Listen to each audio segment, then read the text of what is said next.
And welcome back. Thank you for coming back for day 2 of the Chocolate Conservatory. Good morning. I hope you rested well. We're very happy to have you all here with us today. 2 things that we wanted to address this morning are many of you are now seated in a new place. This is excellent. You also should all have in your hand 2 chocolate samples. Could you confirm you have 2 chocolate samples? Excellent. And you should also use the QR code or go to this link to access a survey. But please, it's important that you do not complete the survey yet. Do not eat the chocolate or complete the survey until you are instructed. All right. Now, we have one other request for you today, because this is a busy room with many people. If you feel that you must exit the room many times during presentations, we ask that you please try to sit on this side of the room. In addition, please try not to slam the door.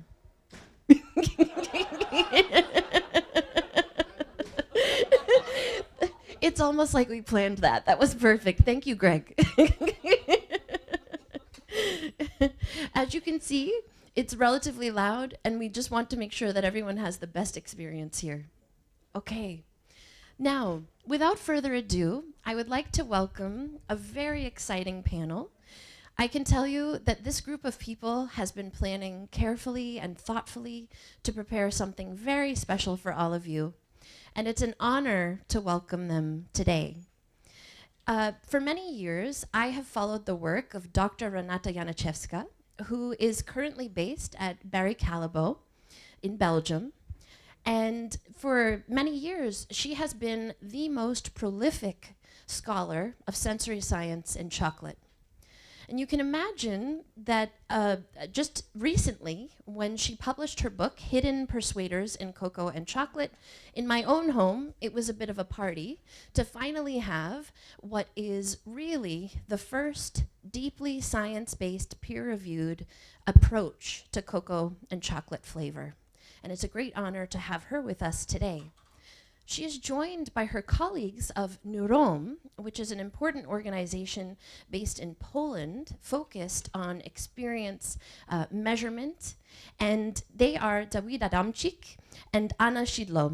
And we're very lucky that they have all agreed to be here and to share with us a special sensory experience involving cocoa and chocolate.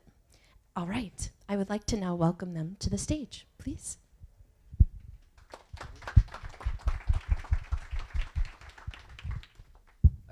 Hello, my name is David, and actually Carla said already everything about the link. My only request is, because you received the 2 samples of chocolate, when you enter the survey, just split those chocolates in a half, because the survey contains 4 parts. Okay, so this will be the only one instruction from me, and it is my pleasure to say that it is time when you can join our survey, and just use the QR code presented on the slide or the link above it. And of course, you need your mobile devices like smartphones on mobile phones. So take your mobile phones, rotate your device, and enter this link or use the QR code. If someone has problems, please tell us. At the background, there will be a nice music that we selected carefully for this event. So not to distract you, but to let you focus on the evaluation. So enjoy, that's the aim of this first exercise. Only 2 chocolates, split them in half, please, and follow instructions. And it's the first study that maybe you will see in your life, I think, I hope, which is based on very, very specific methods. So just follow good instructions, all right? Because we want to show you the results from the study at the end. So it's really like a survey we are doing at that moment, okay? Thank you. Enjoy. Thank you. Good morning, ladies and gentlemen. It's our pleasure to be here with my team. And I would like to thank for this unique invitation to Carla, Jose, the business school, and Catherine. We just met, but I think we have something together in connection. I would like also to thank Biodiversity Program, which creates this proximity, the opportunity to meet people. I mean, people who you represent, the cocoa producers, the suppliers, the people in the whole chain, people from all over the world who found time and came here. So I'm very grateful to you. And I would like also to thank my own company for giving me these challenges and opportunity to be here, because it's for a couple of days that I spent here, including the Salon de Chocolat and Cocoa Awards, and from them it's also investment. So my task today is to inspire you, okay? So I'm a sensory scientist, and I would like to acknowledge that this is not really about my work. It's a work of my sensory team behind. Everything what I show to you, it's really based on hard work of many people in Callebaut who love sensory science. Yesterday, I just mentioned shortly, I was really inspired by you, by presenters here. So this excellent pepitas of Estefan that really gives us this fantastic feeling of the textural aspect, right? The roasted cocoa bean was just like crunching and disappearing and melting in our mouth. You agree with that? So it was really great. Then I think the man from Republic of Cacao, Arnaud, he was giving us 6 chocolates, which were exquisite in taste, starting from this white chocolate, white cocoa butter, you know. Cocoa butter is the key component of a good quality chocolate. So that was really inspiring. I also met different people, and I got a book from Catherine. I still have to ask her what is the cocoa recipe dendrogram, and I think you can also approach her and ask difficult questions. And Hasna, you also inspired me, because you're coming from this beautiful city of Bordeaux, where we have the Cité du Vin, the museum. Everybody who will like to join me in the sensory journey, please go there first. Because what they did a couple of years ago is exquisite. They show this language of the wine, and they organize workshops, and they are truly influential in this sector. So we all can learn from them beautifully.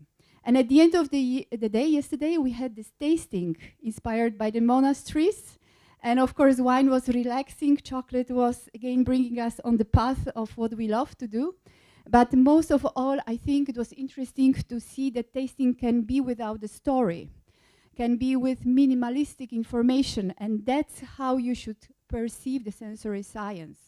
If you come to the table and you say, okay, these are my samples, and they have a defect, everybody will find the defect, because you have authority and you say this up front.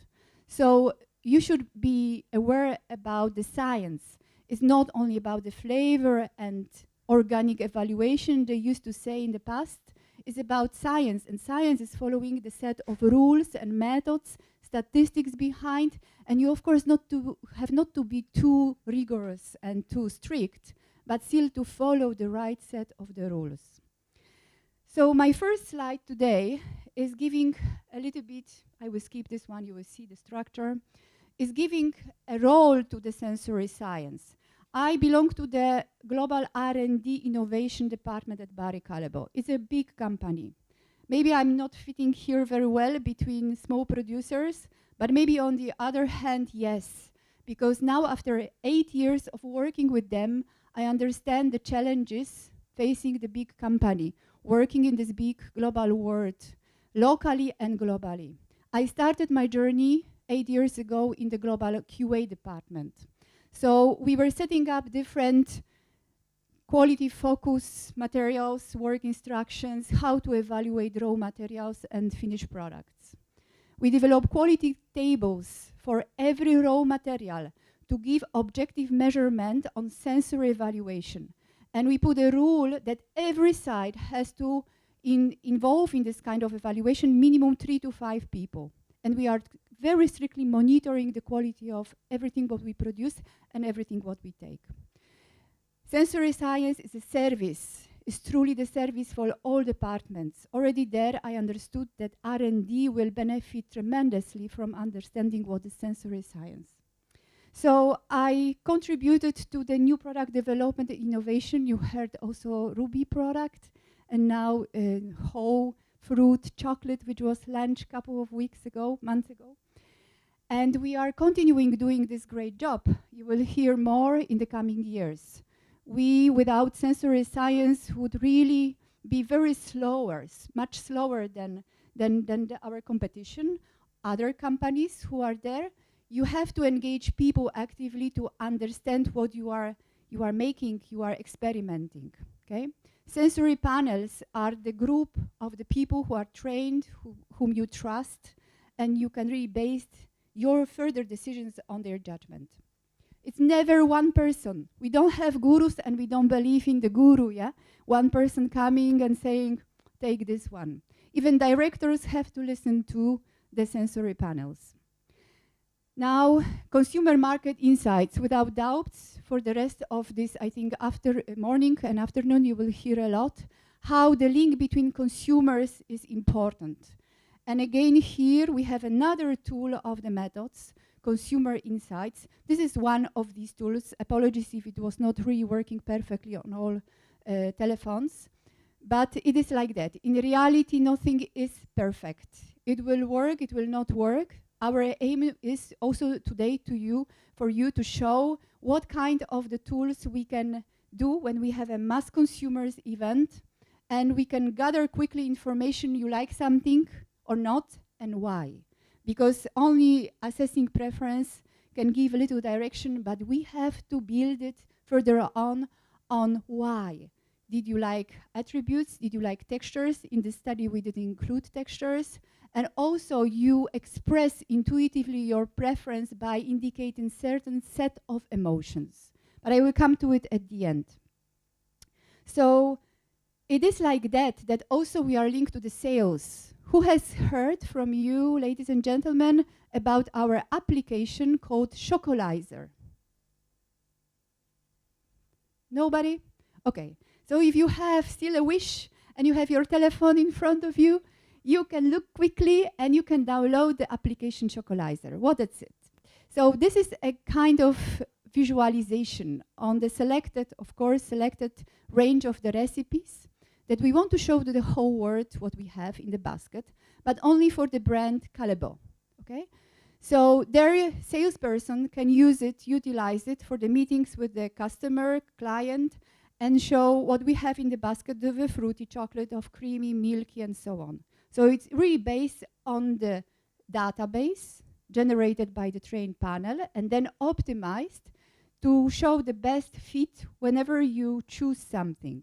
If you find it, you are interested, you have questions, just let me know at the break, okay? For that also up, we were developing one entry, which is called pairing.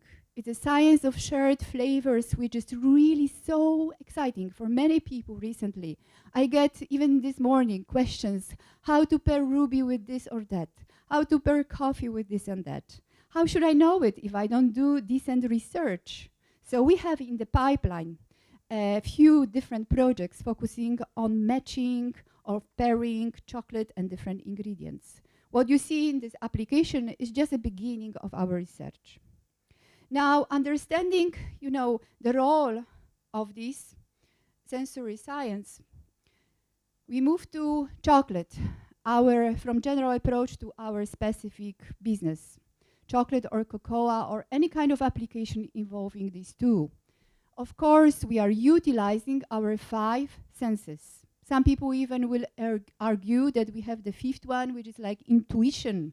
And that might be really big truth because the scientists study the connection between your gut feeling, we used to say even, and all emotional state, body feeling that we have from morning till the evening, even when we sleep. But traditionally, we used to say about vision, about hearing, about touch, about smell, and taste. Now, is it possible to do in case of chocolate and cocoa? Yes, you do it. You do it intuitively all the time. However, yesterday I was observing that most of the people were enjoying a little bit the outlook of Bouchon, the champagne or something, right? Then they unwrap it and they immediately put it inside of the mouth. There were a few, however, I remember, who were smelling it. And I'm sure that there were also a few who were also enjoying the specific texture each of these chocolates gave. So the texture, the mouthfeel here in this case, does not need to be on your hand with this initial contact. We want to avoid it mostly, but inside of the mouth, the melting behavior. However, in our specific approach, which I will talk a little bit later, we also focus on this touch by kinestics, yeah, by hand. So smell and taste is a part of the definition of the flavor. In many languages, you don't have the word flavor. We come from Poland, we don't have this word. I come from Belgium, I have 2 nationalities, so we also don't have this wonderful word flavor. So how do you understand it? Anybody? A little bit help? No? Okay, is there something else in this? Memory, okay. Did you hear about trigeminal senses? Something what really is acute to your tongue, like astringency, like a spicy thing or warming, cooling effect is due to activation of one of 12 nerves innervating our head. So the whole definition of indeed flavor includes perception of basic taste on the tongue, smelling, aroma, we call it, via the cells in the nose and nostril cavity, and also the triggering of the trigeminal sense. So knowing that, and knowing the challenge that we have in understanding and defining all the things, because you see, generally people cannot distinguish what is only aroma, what is only taste, and how we define it. We had indeed to design something scientifically based, but you need to understand the product. I go one slide with this to the product. In the cocoa, you need to understand where this flavor is connected, where it comes from. So this is traditional, I will go very fast through it. It's fermentation. There we have to do with development of cocoa precursors, right? If you don't do fermentation right, and that's where we work with the producers in Cocoa Excellence, you will never have this beautiful chocolate flavor at the end. Then it's roasting. Due to the Maillard reaction, the right temperature and moisture, we do a lot of studies about it.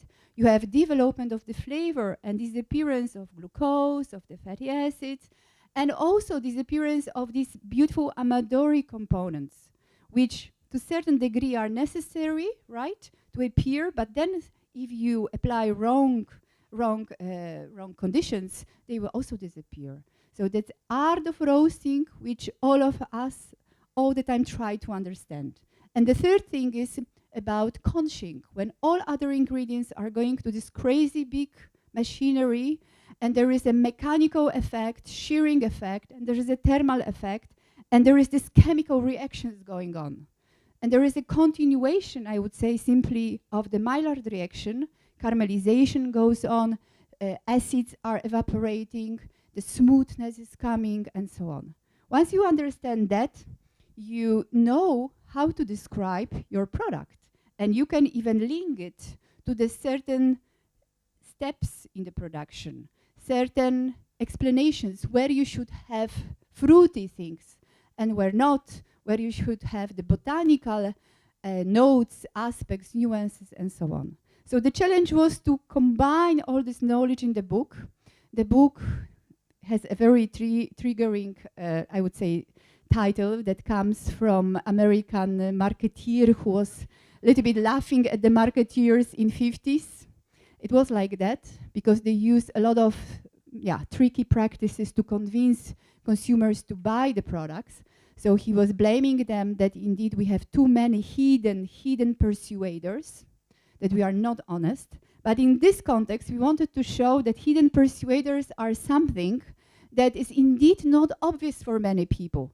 It's very often subconscious. You don't know how to describe certain things. You only know it's not fruity. Definitely it's not fruity. It's something what is more vegetal. It's something related to brown things. So this book was published last year, is available online, and is composed of 8 chapters. I'm going to explain these different chapters very shortly.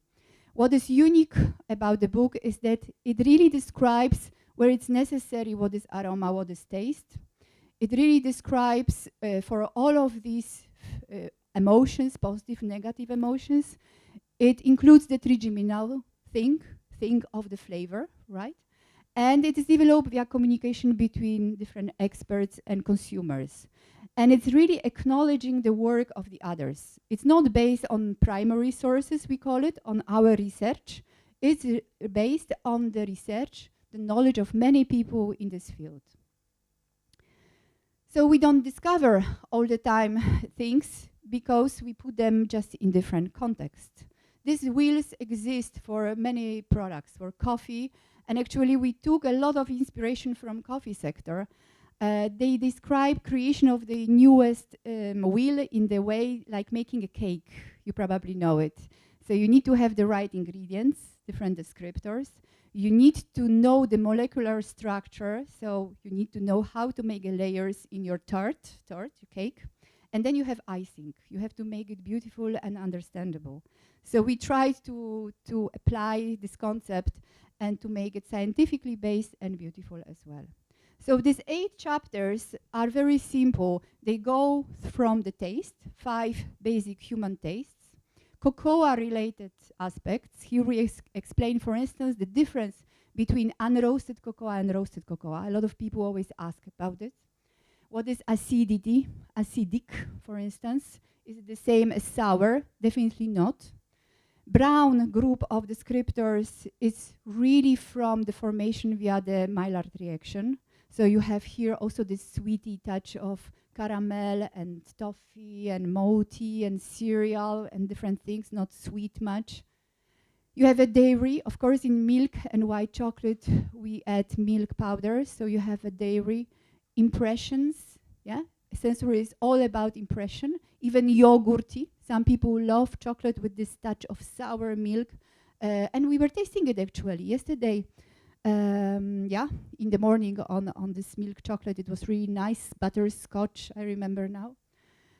And then you have the whole bunch of different fruity impressions, also the botanical, trigeminal, and atypical, okay? And then you see here what was set up. For all of these aspects, 105 sensory definition. For all of them, we have story behind, some chocolate tasting, and emotions, because we collaborated strongly with Givaudan and they gave us their part of the research all over the world. And for some, where it's really appropriate, there is a smell description, there is a taste description, there are aroma compounds, but of course not for taste, because taste is perceived on the tongue. It's not related to the volatiles. And for instance, trigeminal effect is for trigeminal part and so on. A few examples. It's not sharp because I had to snapshot from the book. This is a example for a sweetness, and that's how we present through the book. Different bowls, a definition and key taste compound or volatile compound, and definition of taste or definition of the smell, and then how it works in chocolate, little stories, and emotions. And for many of them, the emotions can be positive and can be negative, you know? So it is depending on the background of the study, in which country. It needs also further research. Roasted cocoa. Here we have, we show that these components are really responsible. If you find them in gas chromatography, mass spectroscopy, they must be really related to the roasted cocoa effect. And we give also sometimes nice, in the chocolate tasting stories, like here for Venezuela origin, suggestion for a good match and pairing. That's what we observe with our chefs and the little experiments. I would say really, honestly, little experiments because big study is coming, including the chemical aspect. And then what was unique maybe was really that for the first time somebody said, okay, please define also the off flavors, because there is a lot of discussion. Is earthy so good descriptor? In some categories, it is normal. Wine should be earthy sometimes, right? It is earthy. Coffee can also have this aspect, but is it true for cocoa and chocolate? So all people from Barry Callebaut, from quality department, were interviewed. They were taken to this discussion, and they said, no, earthy is not good exactly. It is really something what what you have to pinpoint as related to the dust, to the too much shells composition, it's really not what you want. If you want to define this beautiful vegetal, botanical aspects, you know, not fruity ones, you get other words, down to earth expressions or floral ones and so on. So we also had a challenge to categorize this of flavors. So we have two, you see, groups of them, product and process changes related, and the food contact materials, so related to everything what comes from the packaging. And step by step, we needed to describe it and also to find the strong evidence which key compounds are this endangering aspect in the cocoa. So we did it, and then it started another way of approach or challenge to this book. So they said, you have this theoretical material, but how are you going to train people? Well, in the meantime, we were already working, you know, with Givaudan and other flavor companies, and also with the Flavor Active company. Did anybody hear about them? Not much there, the academic world a little bit. So that's a company behind a food grade, that means fully edible, safe product, but a chemical product. Product which is located in the capsule that you can dilute in water, and you can show to your panel, to your people, this is earthy, or this is smoky, or this is something, yeah, grassy. We don't want it. So in this way, we work with them, and we set up actually 3 different kits for the basic taste as well. And we have it now. So it's fully available online. If anybody wants to buy online, we can share this link. And you can buy also individual capsules, not per set, but also capsules. For the positive ones, we work with many, many flavor houses, but I will mention Givaudan as the really leading helper here, because that's a challenge. That's not their business. They are producing flavors. They are hoping on this other approach, yeah, in their business. They are not involved in trainings. Their own trainings, yes, but not other companies. So now we establish a very nice relationship, and they help us in the first round to create about 70 flavors that we used in different regions. And now we are bringing till the end a new project, 36 positive flavors, which will be distributed through all of our academies, 23 academies, R&D centers and QA centers, to align what is different flavor. What does it mean to have, for instance, something like jasmine floral note inside of the cocoa? It's such a challenge, right? You have to really smell the right jasmine to have it. Santiago, the student of Barry Callebaut and Cocoa of Excellence, if you want to talk about floralcy in cocoa, you can talk to him later on. He had this challenge. It's really very, very difficult. And then when you train your internal panels and you do this progress of understanding and alignment, you are ready probably to go out to the consumers. Therefore, 2 years ago, we started a project called We Live Taste. We wanted to empower all our employees to do something, to get involved, because not everybody is really triggered like us with the sensory science. They work for the finance, for administration, a lot of people around. But somehow they were always interested. So we designed a special project in which we had a communication stream. And part of this communication was development of the lexicon. The other was chocolate tasting ritual. What does it mean? So it was like a lecture, or it is still like a lecture, in which we show how to utilize our 5 senses for simple understanding how you taste chocolate. Starting from visualization, we have 9 chocolates in the beautiful box, the wheel. The wheel is a little bit different, as you see from the other one, because here we focus also on mouthfeel, but not on off flavors. And then we touch, because you have to understand how to correlate, actually, different aspects that you experience with the technicalities of the chocolate making. So when you take a chocolate and you snap, you can have really the sound, or you can have just like a flow effect, right?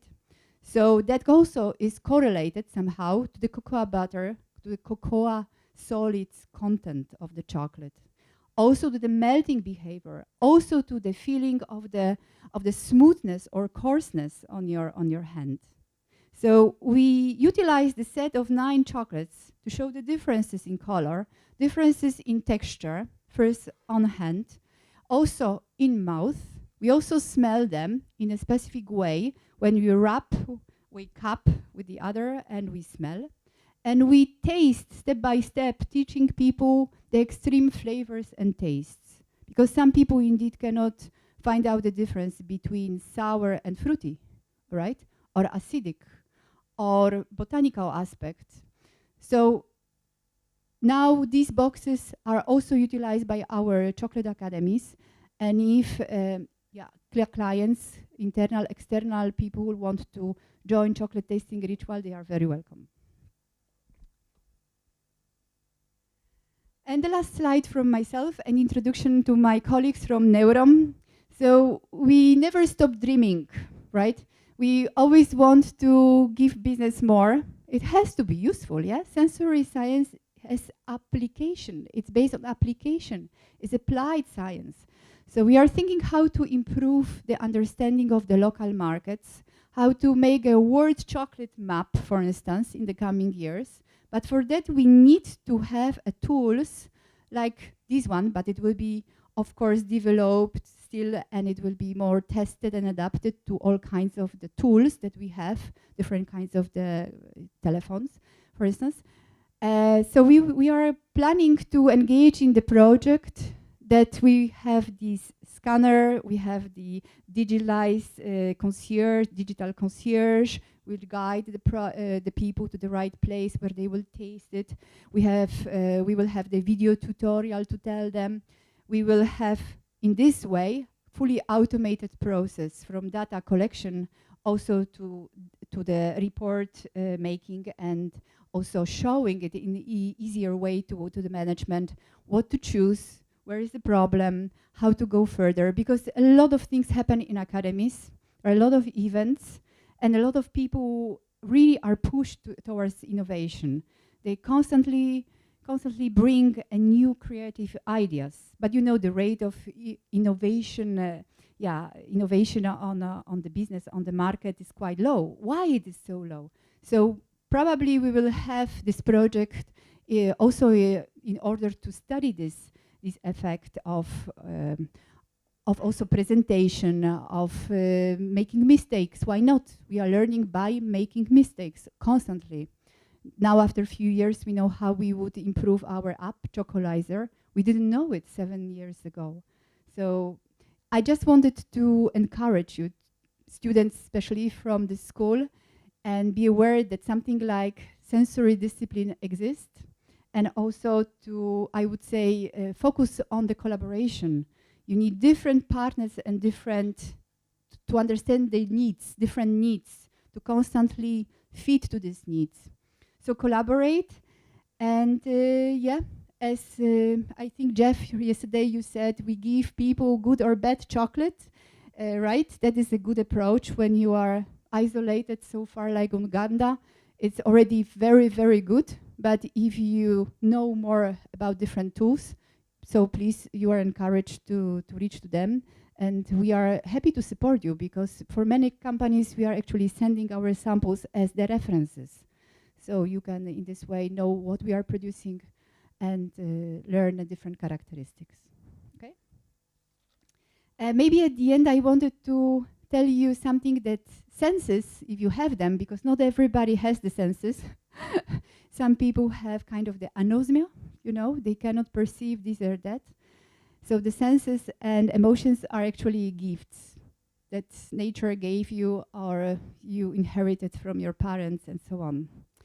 Consider this, you know, the gifts like, and using 5 senses like interpersonal relationships, okay? Everything starts from a visual aspect and a little bit hearing, yeah?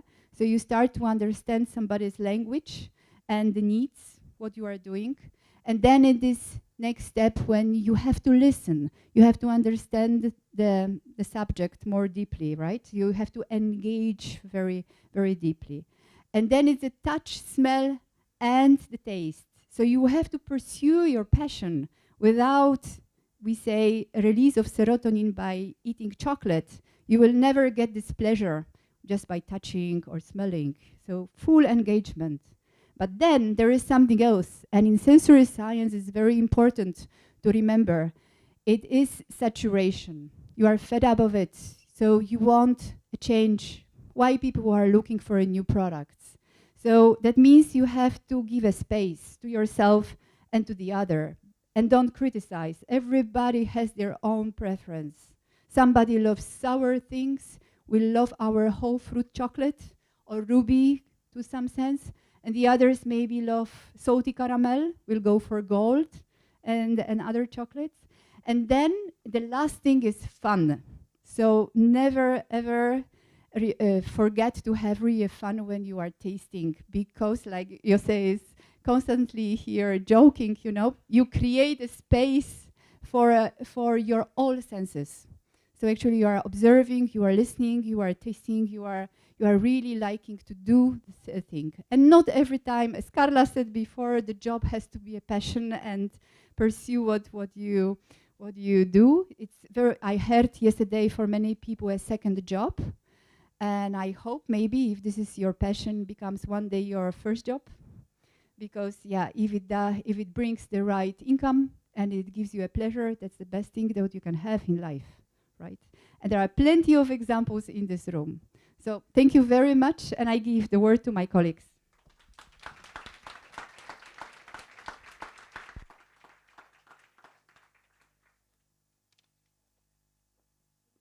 Renata.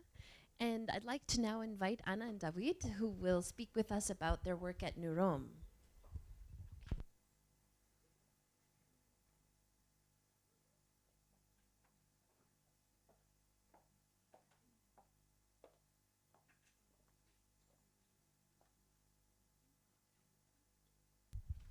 Hello, once again, and welcome on the second part of our today's presentation.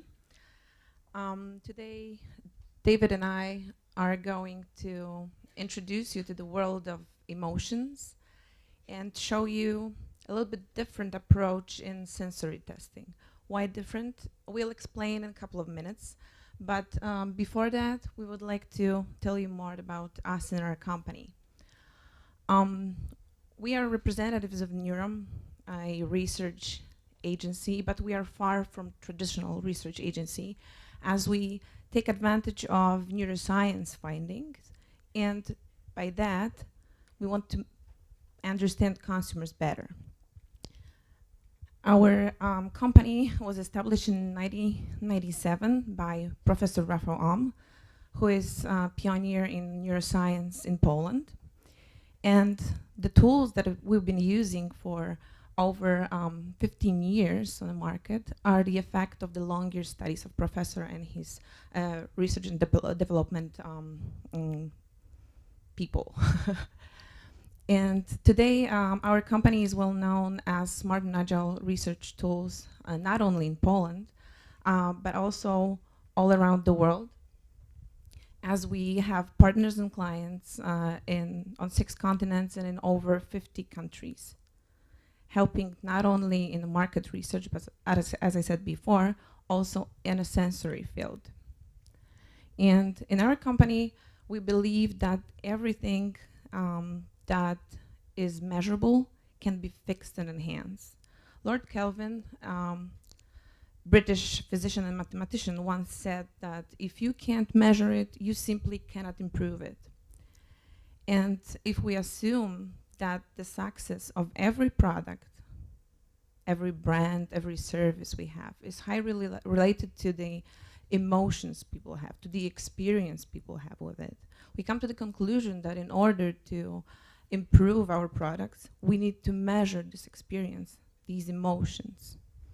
And therefore, we're trying to create, and we actually create a tool that is able to measure these experience, emotions, and relations.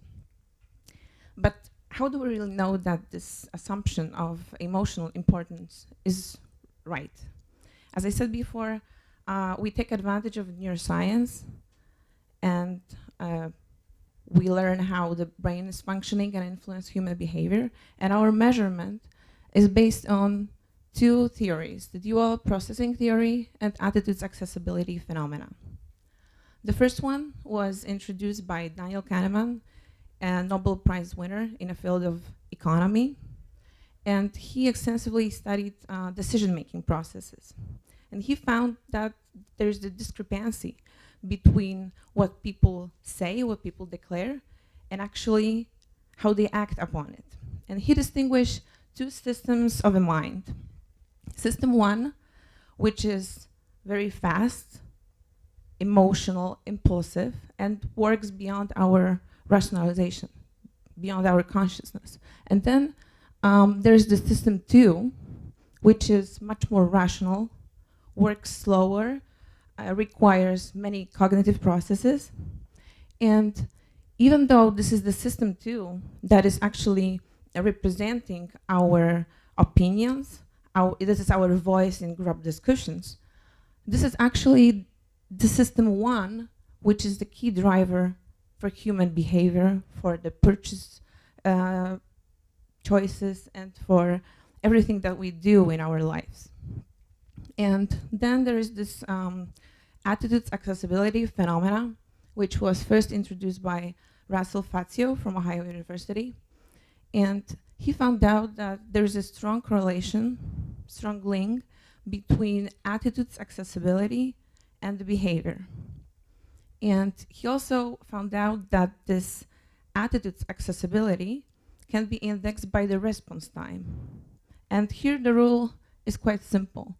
The faster we respond, the faster we react, the more attitude is accessible, the more it's fixed, and the more we are certain about it. And this fast response time is highly related to behavior, as I said. The faster we respond, the more certain we are, the more probable that we will act upon these declarations. And therefore, we come to the conclusion that this confidence reflects our emotional and internal and true attitude. And we created a tool that is actually able to measure this personal experience, this how people feel, what are their needs towards our products, and eventually what they will do. And because we not only test declarations, but also go beyond that and measure the emotions, we are able to capture this experience, which is free from conformity, post-conscious rationalization, or wishful thinking. In other words, we are able to touch your true feelings, even though sometimes you try to be, let's say, politically correct. You want to please someone with your answers. We can reveal how certain you are about these answers. And we call it a confidence index, confidence level. It's like security ribbon, like on a banknote, like on the money bill. It adds value to this little piece of paper. It authenticates it. And the same with the survey. If we enrich it with this confidence index, we add the security ribbon. We authenticate the declarative results that we have. And how we do it. Actually, today, at the very beginning of our presentation, you were able to test it yourself. And with this tool, we actually asked you some simple questions, and we measure how you answer it and what your answer was by recording the speed and the rhythm in which you touched the screen of your mobile devices. And our patented algorithms, they estimated by that whether you hesitated or not while stating your opinion, while evaluating the chocolates and giving your answers. And in sensory testing, we want to use this tool, this measurement, to understand consumers better and to personalize the products, personalize the chocolates, to make it more convenient, more close to our consumers, and of course to predict their behavior better, whether they will go and buy your products or not. And eventually we want to engage and activate them more. All that to reveal this emotional experience in chocolate, to move its taste to the next level. And to give you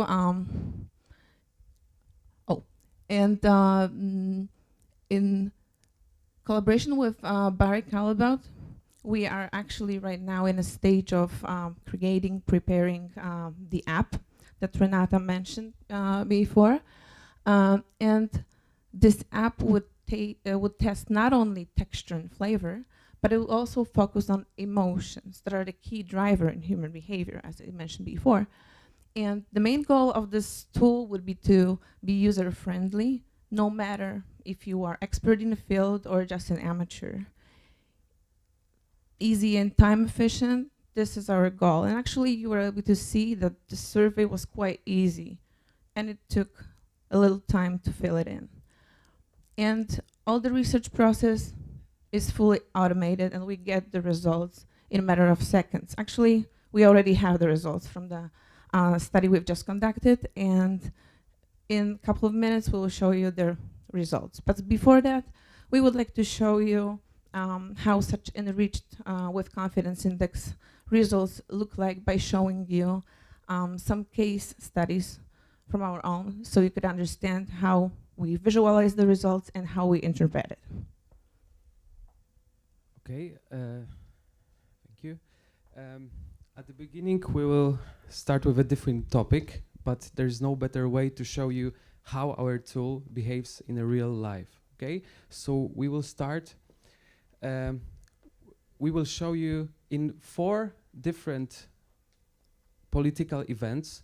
We simply ask people, will they take part in this event and vote? So the question was, will you go and vote? And first you will see the declarations, what people declare if they will go. And these are the percentages. And then, as Anna mentioned, we have a confidence level of those answers. Confidence index shows us something different. And now I will show you what was the real turnout. There's no better way to show you how this confidence index influences our minds and shows the true potential of this tool. And also it allows us to better predict people's behavior. And now we are going slowly to the chocolate topic. First, we would like to show you a case study that we've conducted a couple of years ago in Poland. We simply ask people what they like to eat. Simple as that. On a declaration, on the left side, you will see things that we tested. So fish, salad, cake, beer, and wine. Percentage of people, of Polish people, declared that 80% and 88% declared that we love to eat fish and salad. Healthy nation. We declare that we like to eat healthy, right? Okay, now I will show you the confidence level, and this is the only time that I would like you to focus on the results, because this will be important to further interpretation of the data.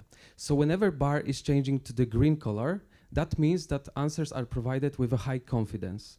If it's red, that means that the confidence was low, and if it's yellow, that means the moderate certainty, moderate confidence. That will mean like a wishful thinking. So let's see what Polish people truly like to eat. Well, if it comes to fish and salad, we can tell that this is a wishful thinking. We would love to eat healthy. But the true passion is for cake and beer. We've also observed 24% strong rejectors for beer. True criticism. After the survey, we've asked people why they declared like this, why they hate beer so much. It turns out, they said, there was no vodka in the cafeteria. And also, if it comes to wine, you can see that the opinion here is moderate. We have also 70% on no, which of course we are ready to give it a chance. Of course, in France, I believe the results will be quite different. Okay, and now I would like to present a case study that we've conducted with Renata, with Barry Callebaut. Before all that, I would like to present our special team that was participating in this study. It is, of course, Renata, Rafał, Jagoda, Pascal, and Paulina. We did this study in a beautiful chocolatier in Visay, in Belgium. And we let the respondents to taste 4 different chocolates. We've tasted those chocolates on the 4 different areas using our tool you just did at the beginning. So it was emotions, texture, flavor, and purchase intent. And to give you more context, there was 4 chocolates. First was a milk chocolate. Second was an excellent Swiss chocolate. Third was compound chocolate. And the last one was a new chocolate enriched with protein. Then, after the study, we've asked respondents to take a chocolate or decide which chocolate they choose, which chocolate they would like to have. And you will see these percentages of these choices. So 27% for the first one, 70% for the second one, and the fourth one, 3%. And to show you the results from this case study, we will show only the results from the second chocolate. That was the best one. And we would like to focus only on this one because this was the closest to the ideal one. First area is a flavor. You already know how to read the results. We've tested it on the attributes like bitter, caramel, cereal, cocoa, milky, and sweet. And it definitely should not be bitter. It definitely should not be cereal, but it should be milky and sweet, as you can see by also looking at the confidence level. But the most differentiating factor here that we are looking forward to explore in the future was the caramel factor. And this was something that differentiates this chocolate from the other. And this was the most important factor that we received in this study. If it comes to the texture, creamy and melting are the 2 attributes that actually makes a difference here and are very important. If it comes to the purchase intent, I show you at the beginning that 70% of people choose this chocolate. However, we've also checked their confidence toward this choice. And we know how many respondents truly loves this chocolate, truly wants to choose it. And it was 23%. So this is why confidence index is very important here, because building the ideal chocolate needs further explorations, needs further our experience, needs our evaluation to see which factors are truly important to make the chocolate ideal for respondents, and having such answers give us also their feedback, what they truly think and feel about this chocolate. This is why we used such questions in this study. And also the last area was connected to the emotions. And we market researchers used some questions that was, of course, important, but in this study, it wasn't so differentiating. Like Renata and Anya said already, we are exploring, we are creating this app that will be ideal for consumers. And this is why we've asked you to help. You saw some questions that was new, that was connected to the romantic evenings in Paris, let's say. But we will see, of course, how the results scored, and then we will dig into data deeper and see from the academical point of view how those results been performed, which of the questions should we use in the future. We would like to thank Paulina. She is now in Poland in our office. She was preparing this result just minutes ago. She's saying hi to all of you. And she was also the main contact in our collaboration with Ballet Callebaut. So thank you very much, Paulina. And now we will show you the results. However, we would like to, at the beginning, ask you the question, how many of you choose the red chocolate? Please raise your hands. Okay. How about the blue one? Okay, so we have a red group here and blue group here, kind of. Okay. Okay. So now the question, which chocolate would you like to have? Well, we can see that there were more fans of the red one, which was the first one, 36%. Then the blue is on the second place, but there were also 39% of people who said that they wouldn't choose any of them. Maybe they just didn't know how to decide which one is better. So, okay, I would like to have both. We didn't have such an answer. So this was the escape doors. Okay, and now we will show you the first. It was a flavor part. So this is how your results looks on the declarations.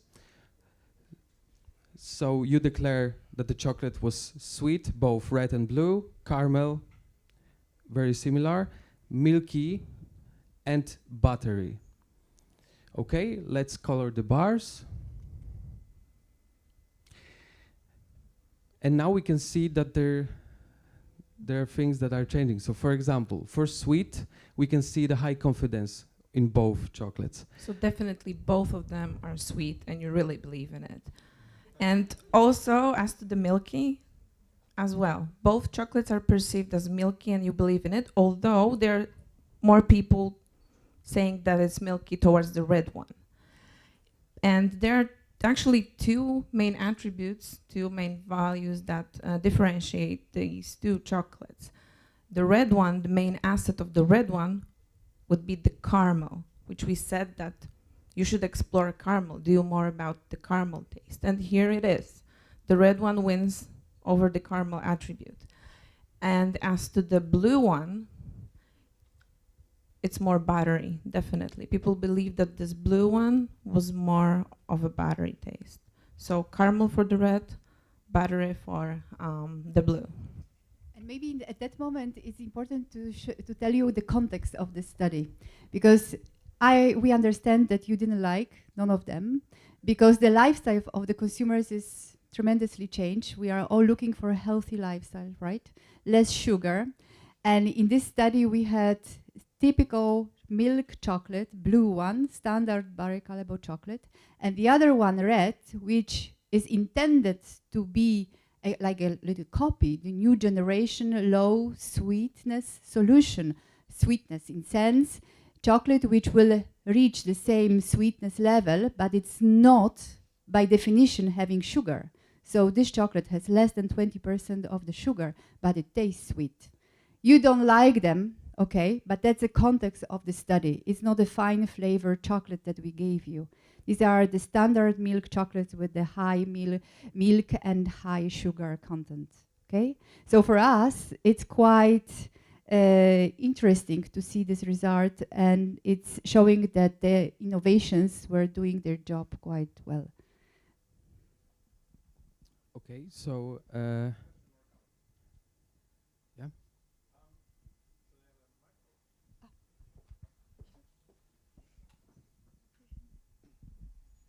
Thank you.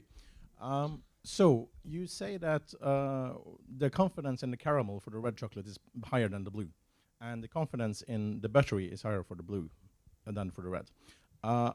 I feel, based on taking this test, that that could be more an artifact of the fact that we had the red chocolate first. Because you have the red chocolate, you taste it, oh, it's caramel, good. Then you have the blue chocolate, and yes, it's caramel, but it's less caramel, so and then you hesitate a little bit. So that's why your confidence goes down. And we were waiting for this. Because he's really very good. He knows already the basic of sensory science. You need to change the order of the presentation, okay? And we wanted this effect, okay, we are doing a lot of these studies, not the only one. We wanted you to mark it, to remark it. So perfect, bingo. That's true. Yeah, and of course, sorry, to answer a bit to your question, there are lots of different factors that matters actually in measuring response time and those kind of tests. The first part of the test that you take, the calibration part, was of course tend to be to measure your confidence towards it. Of course, as Renata mentioned, this is something that we of course taking into consideration during such studies. So thank you very much. And okay, so let's just look to the topic that we will explore going back to Poland. And as you can see, vast majority of questions wasn't taken positively. However, we can see some, for example, strong rejectors to the makes me want to forget myself, so for sensual attributes.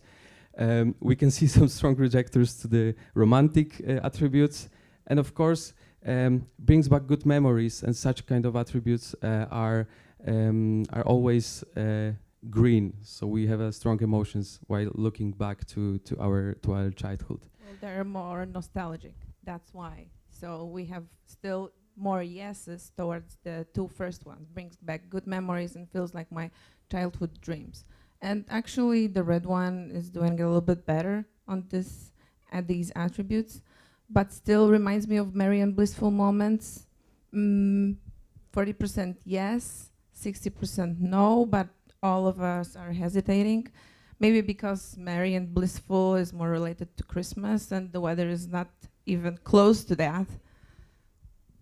And of course, there is, feels like romantic evening in Paris. This is interesting because on the blue one, we have a very strong rejectors. On the red one, we are still hesitating. Maybe there is something in this chocolate.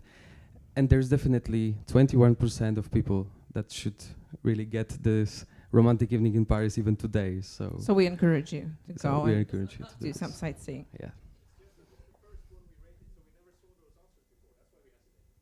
Okay. Okay. Okay. Renata? So is it the last one? Yeah, this was the last one. Okay. So we would like to thank you very much for your presence here and doing this patiently, because it didn't work right away on some of the telephones.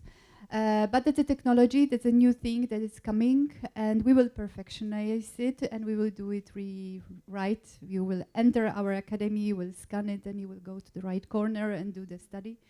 And we will get, in a matters of minutes, the report. So if you want also to adapt this kind of technologies, you know where NEUROHM is. They are in Warsaw, the capital of Poland.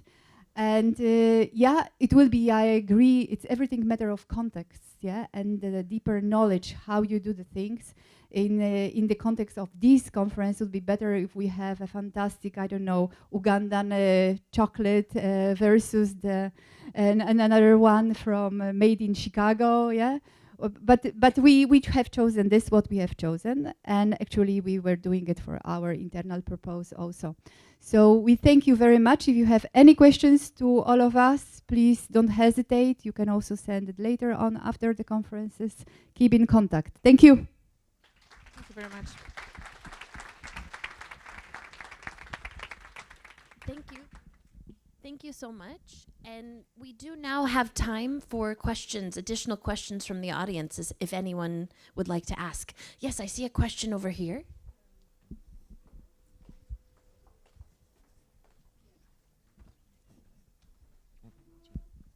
Thank you for the presentation. One of the struggles that we face within the chocolate chain of production is sometimes when we go back to the producers, we tell them, your cacao is too bitter or it's too acid. But the question is, the flavors are more intended towards the market. But the basic of the cacao comes from the local field. So for a producer, it's really hard to understand your cacao is too bitter. They don't know what that means. Or for example, we're discussing here that does the chocolate remind you of the childhood? Most of the producers have never tasted a chocolate in their life. So eventually, when we discuss these lines of production, we're working towards the industry forward. But sometimes the essence of the taste, like for example in the wine, the grape, in the cacao, sometimes the main essence of flavors like vanilla or banana are left in the field because they get lost in the chain. So are you working all the way back in tasting the fruit and fresh fruit in order not to lose those flavors? And as well working with the community so that they could embrace and understand a little bit more what is the flavors that the market is looking for so that those flavors doesn't get lost in the production. It is a huge challenge because that's why we want to establish this link to the, the end consumers who have these memories. People in America have the powerful memories of the Hershey. They will eat forever Hershey. We have those in Britain doing, the Cadbury thing and so on. The producers at the beginning of this whole chain, they don't have these memories, but it's essential, you are right, that they understand the bitterness, the variability in this bitterness, and if it's typical for this region, it's fine.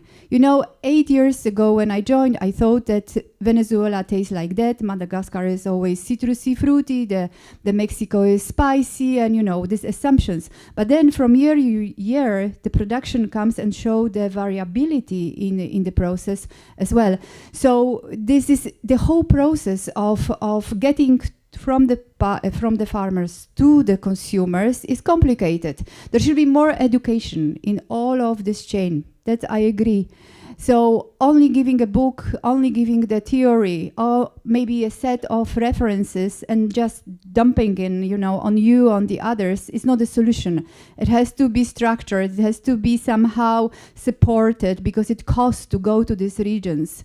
We are working a little bit on that. We are working via the Cocoa Horizons, reaching the farmers all over the world, going there. But what we are talking mostly about preventing of flavors. Yeah, about the things to prevent the negative aspects. By doing the Cocoa Excellence and contributing to this program, we give feedback, information to the farmers, how to improve the quality.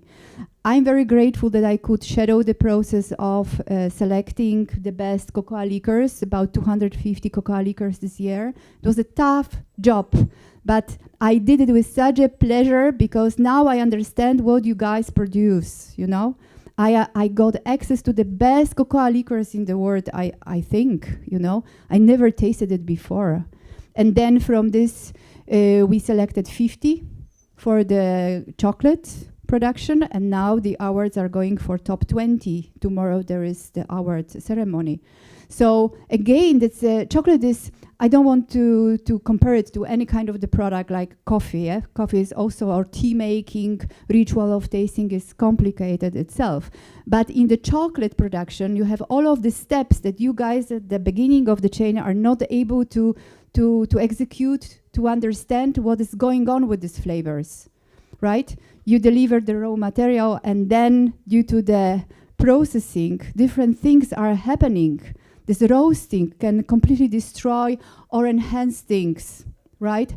So there is a lot of change necessary still to give hands-on different experimental aspects at the beginning and also at the end. The label comes from the chocolatier, not from the cacao. So maybe you will have an excellent quality, for example, in the region that I work in. You will have an excellent quality of cacao. But then the chocolatiers, they will gain prices or lose prices. So that label will become on the transformation, not on the quality of the grain. Yes. So essentially, what we need to pursue is how to integrate the whole chain and the flavor of it, because we're losing excellent Criollo or new varieties, or maybe losing those flavors because the transformation doesn't reach out in order to embrace the genetics or the quality of the grain, and it gets lost in the way.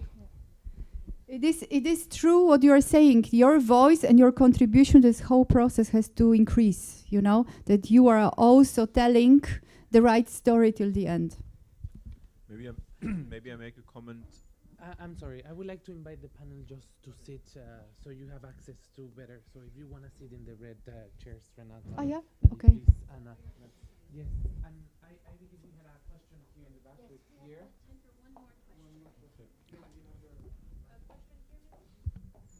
Yeah.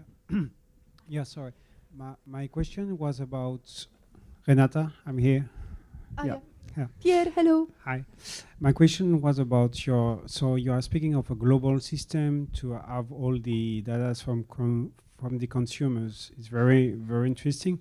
I was wondering, how do you integrate the cultural things? Do you have to adapt the vocabulary, for example, to the people in each country? Yeah, we will have to start somewhere, Pierre, because it's obvious that there are cultural differences. It influences how you eat, how you taste, because it's linked to your memory, right? It's not about sensory sensitivity, this DNA thing that differentiate our perception. It's hugely related to the filter, cultural filter, where you come from. Yeah, if I talk about licorice with the Nordic countries, everybody, there will be 100% of people who understands me. If I go to Asia and I put the book and there is a licorice note, they will never find it. But what they will find immediately in Ecuador, you agree with me, is like a coriander, right? It's immediately. A lot of people in Europe don't taste, don't eat, use coriander. And how to do this? There is no one big method. We can translate the things. We have our wheels translated in a few languages. There should be also backward translation. So we have like our quality tables translated to 16 languages, and we did it in this process of backside translation to be sure that every word is really meaning the same. But still it is a very, very challenging process. I agree with you. We have to start. We will collect the information in different locations, in different regions, and we will compare and we will learn step by step what we get, like scientists do. Yeah? Thank you all so much for being here. Let's give a quick round of applause. Thank you. So it's very clear that this is an attractive topic about which many people would like to speak more. We see your questions. We do need to keep to the schedule. However, our panelists are here. So if you would like to come and speak with them individually, you are warmly welcome. You will not have an audience of 160 people for your question, but you will have an audience of 3.